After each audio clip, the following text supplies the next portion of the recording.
O Japão tem uma história rica e complexa, indo de diversas terras separadas para um país imperialista bem militarizado, indo de um país que utilizou-se de tecnologia ocidental por um tempinho lá no século XVI e imediatamente depois cortou relações com o Oeste e focou-se em sua própria cultura por um bom tempo, sendo aberto para uma globalização mais tradicional bem recentemente. Além dos eventos mais recentes de sua história, uma época japonesa bem conhecida foi a Era Sengoku. Haha, ela aconteceu naquele momento depois da Saga do Céu que o Goku estava morto, haha. Nela, o Japão estava dividido em vários territórios diferentes, com diversos clãs tomando conta de cada um desses territórios. E guerras acontecendo o tempo todo, já que tinha gente que queria unificar a Terra, e outras pessoas querendo só expandir o próprio território. Fazendo um resumo bem basicão dessa história e cortando 90% dos eventos, tava todo mundo em guerra, e esse cara chamado Nobunaga Oda decidiu: vou dominar o mundo!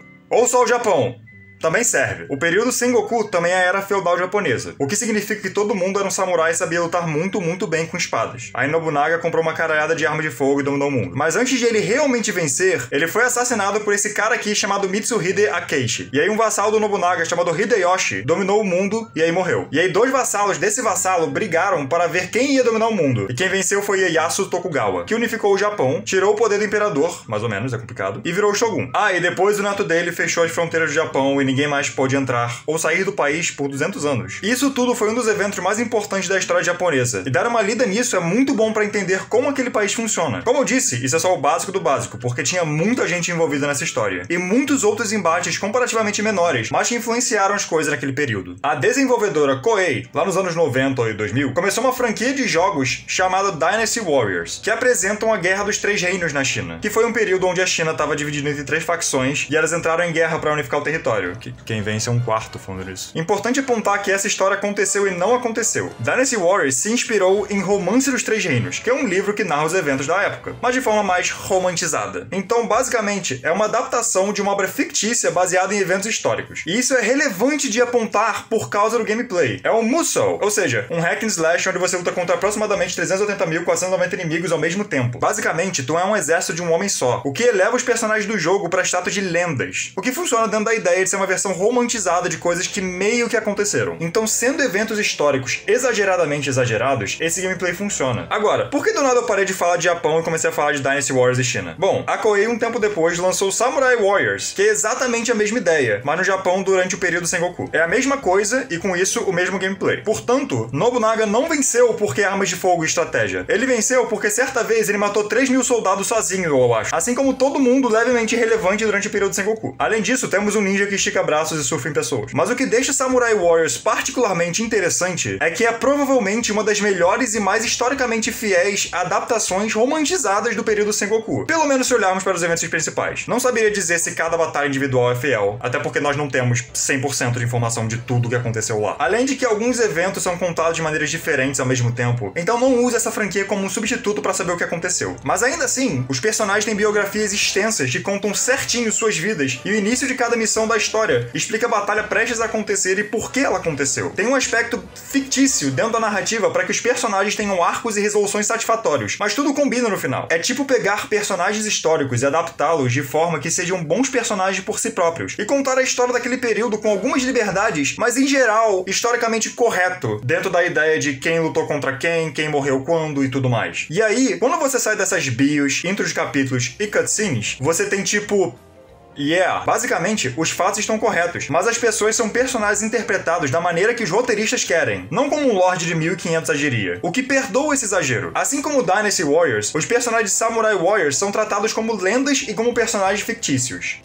Olá! Bem-vindo à parte desse vídeo em que as coisas param de fazer sentido porque o Japão é, na falta de uma palavra melhor, bem excêntrico. Se prepara, tem um outro jogo no mesmo estilo que também fala da era Sengoku, Sengoku Basara, que eventualmente virou um anime. Essa franquia não adapta a história original e nem tenta. A coisa que eu mais gosto é que existiu essa pessoa aqui, Yukimura Sanada, conhecido por ser um dos melhores generais do Japão, e essa pessoa aqui, Masamune Date, conhecido por ter um tapa-ouro. Os dois estavam em regiões completamente diferentes e acho que só lutaram em uma única batalha, onde chuto que nunca diretamente se encontraram. O enredo dos dois é bem separado em Samurai Warriors também. E aí em Sengoku Basara eles são melhores amigos rivais. Por que pegar essas duas figuras históricas que nunca se encontraram e dar-lhes uma relação? Porque é legal. O design deles é legal e essa franquia toda é um shonen. Então precisamos do protagonista e do rival. Eles nem tentam ser tão temáticos quanto a era. Os personagens são arquétipos de anime. A vibe de início não parece tão mais exagerada que Samurai Warriors. Tipo, Masamune luta com 6 espadas e magia de raio, eu acho. Não é nada mais absurdo do que Porém, Samurai Warriors em geral é mais absurdo dentro de sua jogabilidade, mas seus personagens voltam a ser mais ou menos seres humanos quando a fase termina, mais ou menos. Eles podem aguentar 500 tiros durante o jogo, mas morrem ao levar um numa cutscene. É aquilo que as crianças legais chamam de dissonância ludonarrativa, quando a jogabilidade e o enredo apresentados não batem muito bem e forma-se uma dissonância. Sengoku Basara não sofre muito disso até onde eu saiba, porque os personagens são mostrados como sobrenaturais, mas ainda dentro de ideias que funcionam pra eles. Por exemplo, Nobunaga Oda eventualmente recebeu o título de Rei Demônio por causa de uma batalha em específico que ele venceu, e foi um completo massacre. Em Sengoku Basara, meu parceiro aqui é literalmente um demônio. Eles pegaram o título e falaram sim, e agora, sim, meu favorito de longe, entretanto, é o que fizeram com Tadakatsu Honda. Na vida real, ele foi um general mega bem sucedido que, até onde eu li, não recebeu um único ferimento grave. Puta Mary Sue. E aparentemente morreu de velhice. Ele esteve uma caralhada de batalhas e nunca se machucou seriamente. Isso é bem bizarro. E aí a galera escrevendo Sengoku Basara leu isso e entendeu. Ah!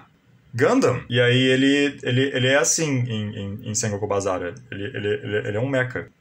Ah, e ele voa. Continuando nessa de animes, temos também Drifters, que conta a história de Toyohisa Shimazu, um cara que morreu na batalha de Sekigahara, que foi o fim não oficial do período Sengoku. Nessa história aqui, ele morre na batalha e é teleportado pra meio que escritório e se encontra com um bando de outros guerreiros que morreram antes, incluindo o Nobunaga. Eu não parei pra ler ou assistir esse ainda, tanto que talvez o Nobunaga não apareça lá, eu não sei onde o Nobunaga aparece, mas eu sei que ele tá na série. Eu tô mencionando aqui mais por mencionar mesmo. Assim como o próximo, Nioh, que também pega essa vibe mais fantasiosa. É o período do Sengoku, mas com várias liberdades criativas e yokais da mitologia japonesa. Ou seja, Nobunaga é provavelmente um demônio de novo. Ah, então ok. É tipo, pegar o período Sengoku e deixar ele mais louco ou mais místico. Maneiro que o Japão faz isso, né? Eu não sei como fazer uma transição pra esse próximo, mas Gakuen Basara é um spin-off de Sengoku Basara, onde os personagens da era Sengoku são alunos do ensino médio em colégio japonês. E esse rolê todo é um slice of lifezinho de comédia. E numa vibe não muito diferente, temos também Ikemen Sengoku, que é um dating simulator, ou simulador de encontro, sei lá, onde você pode começar um relacionamento com alguém do período Sengoku. Em um mundo onde é necessário um homem para conquistar a nação, você tem o necessário para conquistar o seu coração? Daniel, isso tá ficando meio estranho. Podemos voltar pra guerras e conquista e tal? Claro! Pokémon Conquest! Não sei se vocês sabiam, mas durante o período Sengoku, todo mundo tinha um Pokémon. E eles conquistavam territórios através de batalhas de Pokémons. Inclusive, o Nobunaga tinha um Rayquaza Shiny.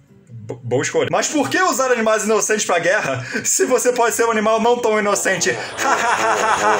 A Koei tem um personagem chamado Nobunyaga, que traduzindo dá mais ou menos Nobumialga. É o Oda Nobunaga, mas é um gato. É isto. Acho que tem outros personagens versão animais também. É isto. E isso nos leva a Oda Cinnamon Nobunaga. Nesse anime, Nobunaga morre em Honnoji, como aconteceu na vida real. Mas aí ele reencarna como um cachorro chamado Cinnamon 500 anos depois e descobre que outras figuras da época, e a Maria Antonieta por algum motivo, também reencarnaram como cachorros. E Japão, o que você fez com sua história, cara? Os outros eventos importantes da história japonesa são tratados de maneira respeitosa nas artes de entretenimento. Pelo menos vendo de um ponto de vista geral. A bomba atômica é tratada como uma tragédia ou de maneira alegórica, ou é colocada em uma situação exterior à Segunda Guerra. O período que o país foi fechado, eu pessoalmente só consigo lembrar de Mushishi, que é super contemplativo e focado na espiritualidade japonesa e tudo mais. O período Sengoku, entretanto, é uma bagunça. Mas por que isso? Eu tenho uma teoria que muito bem pode estar errada, porque eu não sou japonês, mas vamos lá. Depois da Segunda Guerra, os Estados Unidos se mantiveram no Japão até 1952. Antes, o Império Japonês censurava muito forte elementos e ideologias ocidentais e celebrava bem mais a própria cultura. Quando os Estados Unidos chegaram, o oposto aconteceu. Ideologias e ideias ocidentais entraram com força no Japão e elementos muito tradicionais foram censurados. Ou seja, você meio que não podia fazer história de samurais direito. Então, quando os Estados Unidos foram embora, teve um boom de filmes ambientados na era feudal. Quando se trata de samurai, realisticamente, você pode ambientar sua história no período Sengoku ou no período onde o país estava fechado. Eu realmente tinha que ter pesquisado o nome disso, eu esqueci. Eles fizeram os dois, mas no Sengoku tem um bando de pessoas históricas conhecidas. Então eles vão usar essas pessoas históricas conhecidas